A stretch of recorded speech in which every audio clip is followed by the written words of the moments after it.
Hi there everybody, this is David, and I've just got to say that Tales of Graces F is an absolutely fantastic game, and I've loved it for like the past 13 or so years, ever since I got it back on the PS3, but now we have it remastered for modern systems, and I just got to say, it does everything right! But at the same time, it does mark a shift in this series away from MP and TP in the combat, as well as a shift away from a full world map into more linear exploration. So they did incorporate some more modern elements for better or for worse, and because of this, there really is definitely a learning curve involved in this one. So today, I do want to go over kind of a beginner's guide to help y'all out on your journey through Tales of Graces F, and I do think that is worth a sub, as I do try my hardest to hit 100,000 subscribers. With your help, your like, and your sub, I just know that I can get there. So thank you again so much for that. And now, let me go ahead and just dive right on in to 5 things that I wish that I personally knew before I started up this game. First up, what are titles? Titles are everything here. They are in the name of the game, because they're really how you upgrade your characters. Yes, you do gain levels, but you don't really gain much from the levels. You might just gain a couple of minuscule stats and a few HP. That's about it. Most everything else that you gain comes directly from the titles that you're learning. It's kind of like leveling up with the Espers in Final Fantasy VI, where the Espers give you all the stats, and the levels don't really give you all much of anything. And there's all sorts of different titles that you can receive through all sorts of different ways here. The titles with the square symbols are story titles, which you obtain just by playing the game. If there's a sword symbol, it's a combat title, and you obtain those by defeating certain enemies or specific amounts of enemies using certain arts. There's also specialty titles, which you can learn by going over a certain threshold, like battling a certain amount of monsters, reaching a certain point in your stat growth, or getting a certain number of critical hits. Then there's defensive titles, which you can get by completing certain side quests, getting afflicted with particular status ailments, or pulling off perfect guards and dodges. The ones that you see with the little cat ear symbols are costume titles, which you can obtain by getting various cosmetic items for the characters, and then finally the ones indicated with an A or a B are your art titles, which of course you obtain by using your arts a particular amount of times. These art titles are easily the easiest titles to receive, so I would highly recommend going through and using your arts a whole bunch of times until you learn each title associated with that particular art. Number 2, let's talk about leveling up all these titles. So now that you know what the titles are and how you receive them, let's talk about leveling them up. And you do this by fighting battles and gaining SP. And while your OCD might say hey, I want to master each and every title one at a time, I implore you, do not do this. Because the amount of SP that you need in order to learn the 4th and the 5th skills on a title is exponentially higher than it is to learn the first 3 skills. So I would highly recommend just letting the game take over learning the titles for you, and letting it rotate once it reaches about the 3rd level.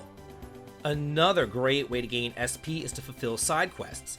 Over in Launt, you can talk to the maid, and she'll give you a list of side quests, and everywhere else you can just talk to the innkeeper, and you'll see the list there. For the most part, you just turn to the items and you grab the rewards. It's really very simple. But if they're asking for a key item, you're going to be getting triple the amount of SP as all the other side quests. And you're going to also receive a little bit of backstory and lore, and maybe even a title too.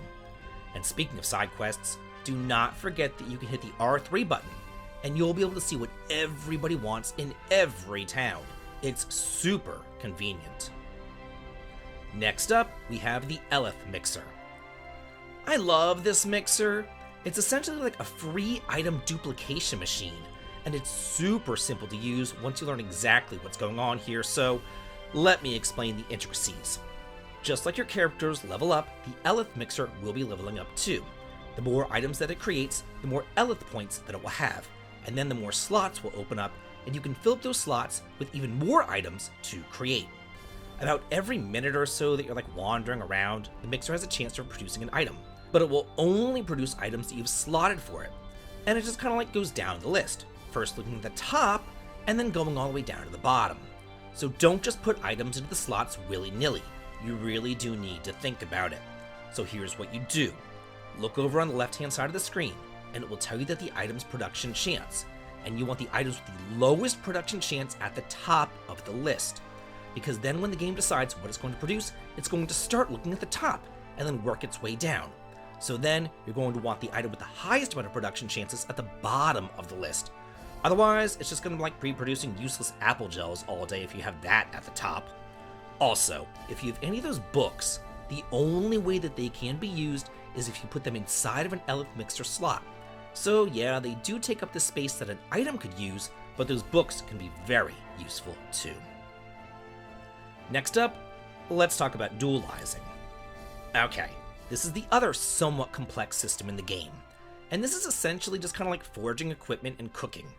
And here's how you're going to be upgrading your weapons, armors, and accessories, and combining your ingredients into actual meals. What I highly suggest doing is every single time that you come into a new town, head on over to the shops, and just kind of like scroll through the list and make one of everything that's highlighted green. Those show you what items are new and that can be made. That way, you'll have at least one of each items. Because once you do get that one item in your inventory, you can add it to your Elith Mixer to create more of them. And you never know what those whiny little NPCs will want for their side quests. So be sure to mix as much as humanly possible. It's very important. And finally, let's go over some odds and ends. Now, there's a couple of other things that I do want to talk about here, and they don't fit like neatly under one title or umbrella. So I'm just going to kind of like bring them all up here and blab about them, because you might be curious about a couple of things, like those magic cartas. You're going to be finding them all over the place, mostly in like sparkly spots, but sometimes people will give them to you. Or you'll even find them in treasure chests, and you're definitely going to want to find them all.